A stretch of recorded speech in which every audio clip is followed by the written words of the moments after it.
I've come down to Sparrows Lane, Charlton Athletics training ground. I'm here to talk to on-loan Arsenal striker Stephy Mavididi about life at the Addicks, as well as his aims for the season and beyond.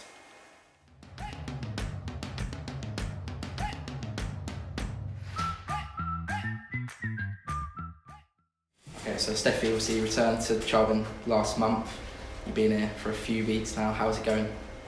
Yeah, it's going well, as I expected. Just settled back in with the lads and just picking up right from where I left off, so it's good.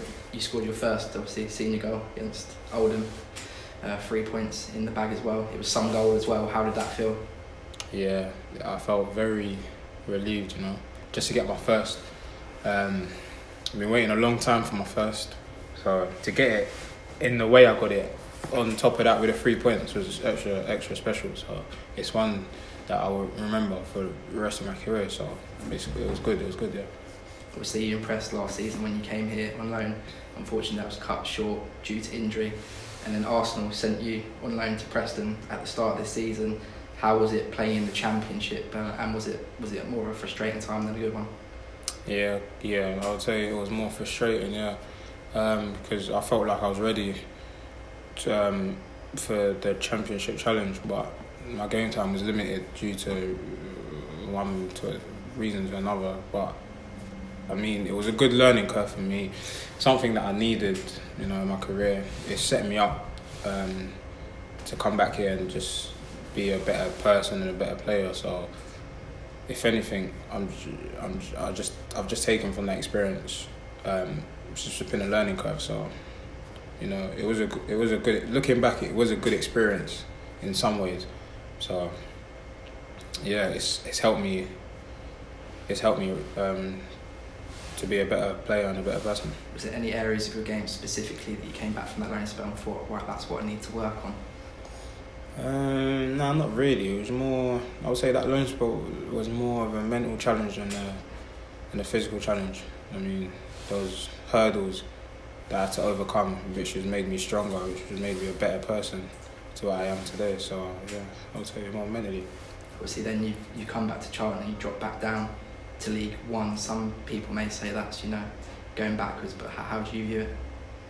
I mean, I'm a young player, so I need to play, and I was at the stage where I just needed to play whatever the level. So I felt Charlton was the best place for me. It's close to home and whatnot. So good club, good people at the club, good team, ambitious, young. I just felt that I fitted right in. So obviously, Charlton lost Ricky Holmes this month, but then they've also bolstered the squad with yourself, Zairo and Kai. How would you assess the month as a whole in terms of the transfers? Yeah, I would say successful. We lost one and brought in three. It's good. Now everyone's on it. Competition for places, so no one wants to be left out. So that just raises up the level in training, which can only make us better. So it's good. Obviously, you've got Oxford coming up this Saturday at the Valley. Are you feeling confident ahead of that one? Yeah. You get that buzz when it comes to the end of the week, and it's Saturday match, especially at the Valley. So team's confident, we're confident, manager's confident. So be a good game. Obviously, Charlton currently sitting 1 point outside the playoffs, but with a game in hand. Is second place still achievable, or are you just focusing on solely getting that playoff place? We just take it game by game, just to try and build from where we left off. So we've got 3 and 3, so we want to carry on that run and see how far we can get. And what would it mean to you if you did manage to get promoted with Charlton?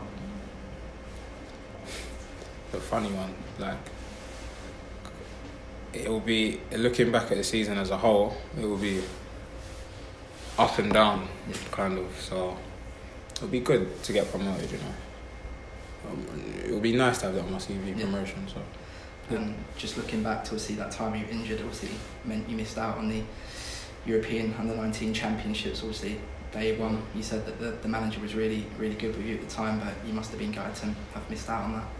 Yeah, of course. Watching it at home, in my bed, practically disabled. like it wasn't really a nice feeling. But as the team progressed and they got to the finals and semi-finals, like, I felt like I was on the pitch. So it was good from the team, and the manager kept me involved. So I'm grateful, just only grateful. And just looking beyond the end of the season, what are your aims? Get promotion.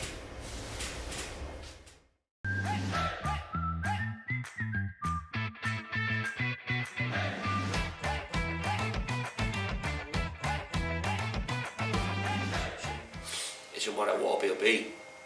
I'll be quite clear on that right from the offset. I think the owners openly come out and said that the club is available for sale.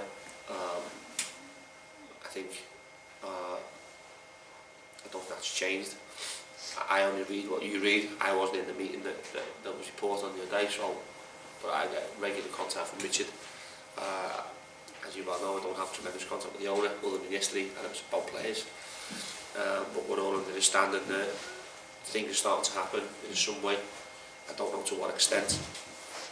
If it's February, it's February. If it's March, it's March. If it's summer, it's summer. Yeah. And I know what the external view is on that, but hopefully people just appreciate that I've got to look after my players here. And whilst all that can go on around me, I have to keep my head above water. I have to make sure that my players are healthy and happy. Excuse me. And that's where we're at. Hopefully the players, the staff, the fans, we can have one goal, and that's to be successful this year. And all I care about football, and that's it.